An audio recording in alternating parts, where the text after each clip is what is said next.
সারাটা শীত যদি বাঁধাকপির তরকারি খেতে খেতে বোর হয়ে থাকেন, তবে শীতের শেষে আর গরমের শুরুতে ট্রাই করে নিন আজকে খাস্তা মুচমুচে এই বাঁধাকপির পকোড়া। নমস্কার বন্ধুরা, আমি সোনালি আর এসে গেছি আজকে মুচমুচে বাঁধাকপির পকোড়া রেসিপিটি নিয়ে। আজকের এই পকোড়াটা আমি তৈরি করেছি স্পেশাল কিছু মশলা দিয়ে, সাথে শেয়ার করেছি সববারের মতো এবারও কিছু টিপস আর ট্রিক্স পারফেক্ট বাঁধাকপির পকোড়া বানানোর জন্য। পকোড়া বানানোর জন্য এখানে আমি নিয়ে নিয়েছি মোট 2 কাপ বাঁধাকপি কুচি, ভালোভাবে কেটে ধুয়ে জল ছড়িয়ে নিয়েছি। তারপরে এর মধ্যে মিশিয়ে দিচ্ছি 2 চামচের মতন লবণ, আরও সাথে মিশিয়ে দিচ্ছি 1 চামচের মতন লাল লঙ্কার গুঁড়ো, এটি কাশ্মীরি লাল লঙ্কার গুঁড়ো। দিয়ে দিলাম 1 চামচ জিরে গুঁড়ো, 1 চামচ ধনে গুঁড়ো, 1 চামচ আমচুর পাউডার, অবশ্যই দেবেন, দারুণ লাগে। আর সবশেষে 1/2 চামচ গরম মশলার গুঁড়ো আর 1 চামচ হলুদের গুঁড়ো। তারপর ভালোভাবে এই সমস্ত গুঁড়ো মশলাগুলোকে বাঁধাকপির সাথে মিশিয়ে নিলাম। যত মেশাবো তত বাঁধাকপির গা থেকে জল ছাড়তে থাকবে। ঠিক এই স্টেজেই সমস্ত গুঁড়ো মশলাগুলো মেশানো হয়ে গেলে এর উপরে দিয়ে দিতে হবে আরও কিছু জিনিস। সেগুলো কি, চলুন দেখে নেওয়া যাক। দিয়ে দিচ্ছি কেটে রাখা পেঁয়াজ কুচি। তারপর আবারও ভালোভাবে মেশাতে থাকলাম। পেঁয়াজ আর বাঁধাকপি এই দুটোর মধ্যে থাকে প্রচুর পরিমাণের জল, যত মেশাবো ততই এদের ভিতর থেকে জল বেরোতে থাকবে।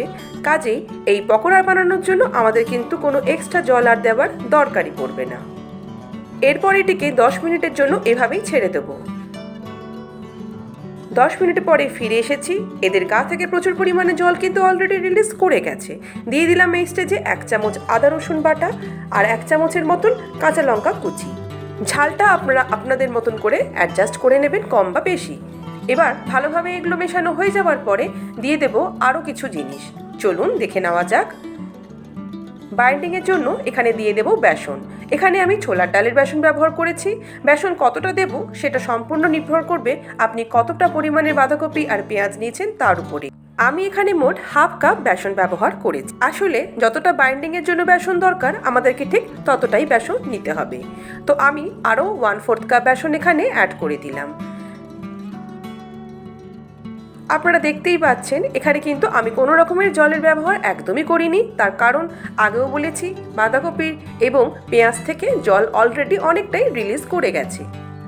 বেসন ভালোভাবে মেখে নেওয়া হয়েছে বটে, তবে এখনও কিন্তু বেসন অনেক শক্ত আছে। এখনই পকোড়া বানালে পকোড়া কিন্তু একেবারেই ফ্লাফি হবে না, তাই এটিকে আবারও 10 মিনিটের জন্য রেস্টিং টাইম দেব। এই রেস্টিং টাইম দেওয়াটা কিন্তু একান্ত জরুরি, তাহলে আমাদের বেসনটাও সফট হয়ে যাবে, আমাদের পকোড়াগুলো ফ্লাফি তৈরি হবে। ফিরে এলাম 10 মিনিট পরে। মিশিয়ে দিচ্ছি 3 টেবিল চামচের মতন রাইস ফ্লাওয়ার বা চালের গুঁড়ো। এটি দিলে পকোড়াটা কিন্তু বেশ মুচমুচে তৈরি হয়। এরপর মিশিয়ে দিচ্ছি কিছুটা পরিমাণে চিলি ফ্লেক্স। এটা পুরোপুরি অপশনাল, ছোটদের জন্য বানালে এটি স্কিপ করতে পারেন। আর সবশেষে দিয়ে দিলাম 1/2 চামচের মতন বেকিং পাউডার।